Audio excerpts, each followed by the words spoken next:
The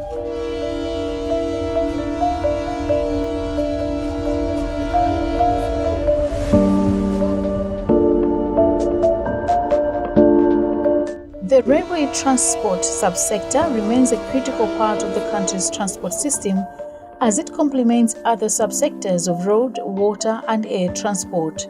As the country continues to implement its economic growth programs under the Malawi 2063, with key targets to increase the export of agricultural commodities, both processed and unprocessed, and importation of cheaper strategic goods such as agricultural inputs and raw materials, the rail stands as a principal opportunity that should not be left untapped. With the global financial crisis continuing to push the cost of goods and services, the need to utilize the cheapest and most effective means of transport can never be overemphasized. Given that the subsector has seen a downward slope since 1999, government started bold steps to resuscitate the sector in 2010 by establishing the Department of Railways. Geoffrey Francis Magwede is Director for Railway in the Ministry of Transport and says the railway services decline was a missed opportunity for the country. Being now the number 2 employer, by going down it meant we reduced employment in the country. Unemployment increased and we lost the opportunity of employment. Second to that, railways is supposed to complement the road transport.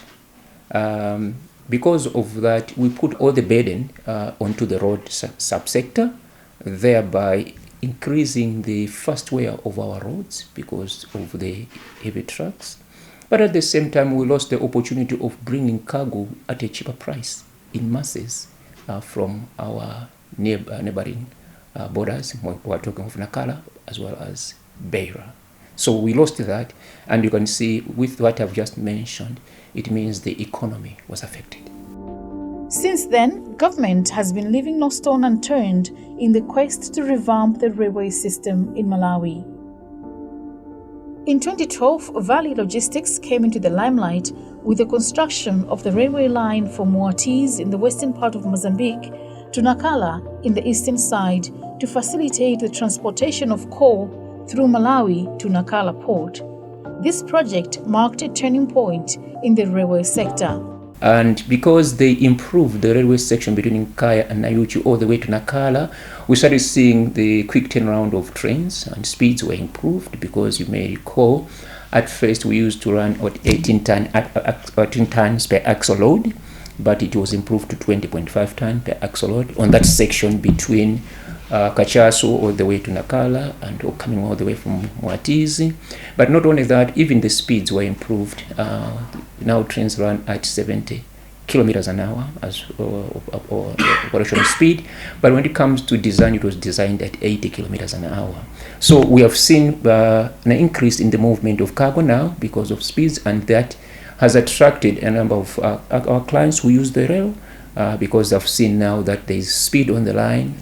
People who used to steal from moving trains because of their slow speed, they cannot afford it at 70 kilometers an hour now.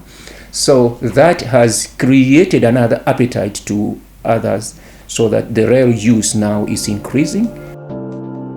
Nakala Logistics Commercial and Marketing Manager Kennedy Kwerani says the company has made huge investments in the cargo train infrastructure to boost capacity for loads and speed of enhanced turnaround time.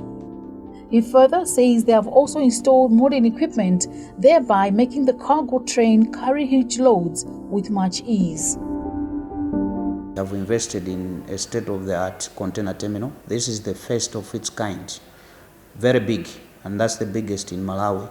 It's handling a lot of containers for both exports and imports. We have also been engaging our clients to invest a lot in terms of projects. For example, the fertilizer terminal that you saw in Limbu, we are part of that, providing materials to ensure that the terminal is connected to rail. We have also another terminal in Luonde. Okay, so we have machines, we have partnerships with a local supplier who has provided container lifting equipment, so that while we are working the line to Lilongwe, we should be able to provide services to Lilongwe, and we are providing them to Lilongwe and Zambia. You may be surprised that we are actually moving fertilizer for Zambia through Liwonde. So the fertilizer is coming in from Nacala port, we are bringing it in Liwonde, and then at Liwonde we are transporting it by trucks all the way to Zambia. This is on top of huge volumes of fertilizer which the railway is transporting for our own country. One critical change in the railway subsector is the rehabilitation of the Sena corridor that links Malawi to Beira port in Mozambique through Nsanje. Currently, the Mozambican government has upgraded the section of the Motarara to Malawi's border town of Marca in Nsanje. The intention of government is to upgrade it all the way to Bangula initially. That contract is up to Bangula, 72 kilometers, so that trains should be terminating at Bangula. That is going to give the opportunity to the truckers now to complement, as I've said, by taking the cargo from Bangula into the hinterlands of Malawi, southern region, central region, even to the north. This is not an act of some haphazard thought, but a long calculated move, as Bangula is only 464 kilometers from the Indian Ocean port of Beira. This explains why it was critical for the government to revamp the Beira route, as it is the shortest distance that Malawi can take to